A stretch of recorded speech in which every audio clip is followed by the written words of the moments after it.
नमस्ते। ऊष्मा यानी कि गर्मी हमारी दुनिया का एक बहुत ही जरूरी हिस्सा है ना? सोचिए, खाना पकाने से लेकर मौसम के बदलने तक हर चीज पर इसका असर होता है। पर कभी ये सोचा है कि गर्मी, हीट, एक जगह से दूसरी जगह जाती कैसे है?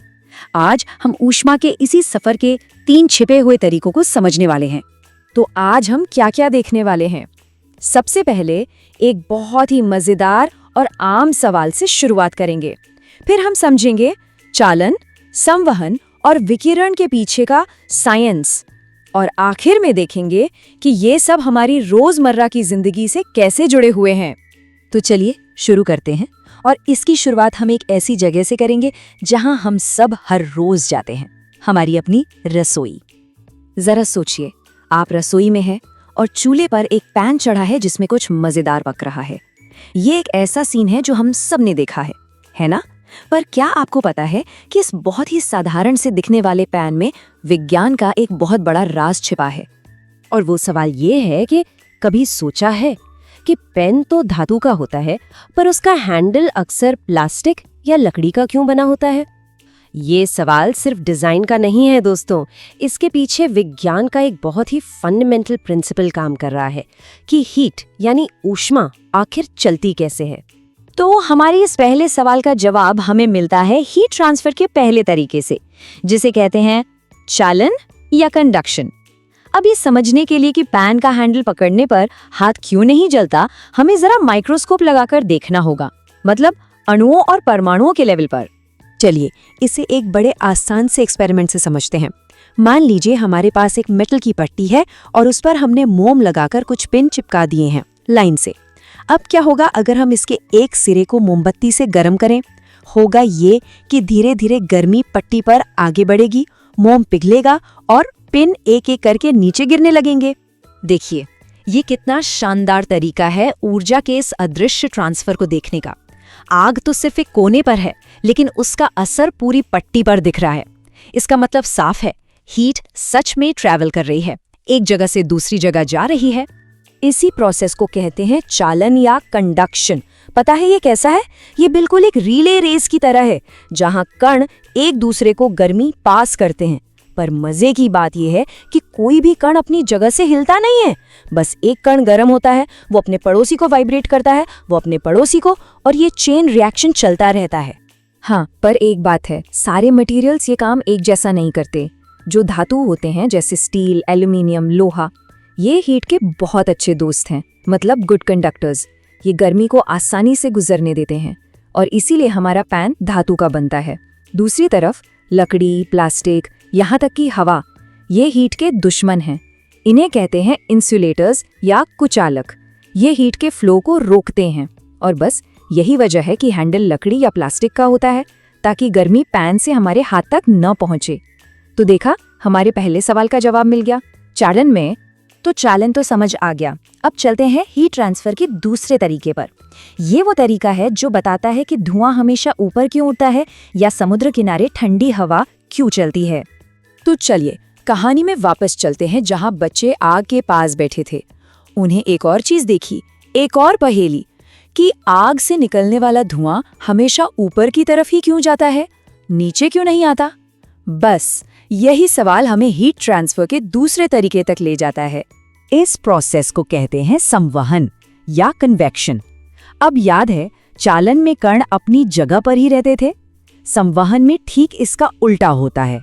यहाँ कण खुद एक जगह से दूसरी जगह जाते हैं और गर्मी को अपने साथ लेकर जाते हैं। ये बिल्कुल ऐसा है जैसे कोई सामान खुद डिलीवर करने जा रहा हो।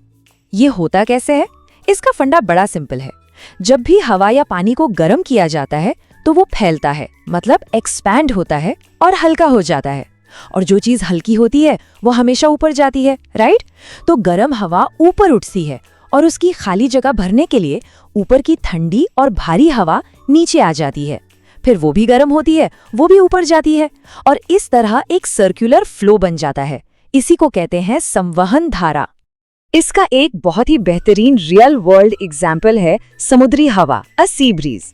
दिन के समय क्या होता है, जमीन समुद्र के पानी से ज्यादा तेजी से गर्म हो जाती है, तो जमीन के ऊपर की हवा गर्म होकर ऊपर उठती है और उसकी जगह लेने के लिए समुद्र की ठंडी ठंडी हवा जमीन की तरफ बहने लगती है।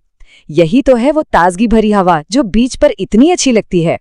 तो हमने चालन देख लिया, संवहन देख लिया, अब बारी है हीट ट्रांसफर के तीसरे और आखिरी तरीके की।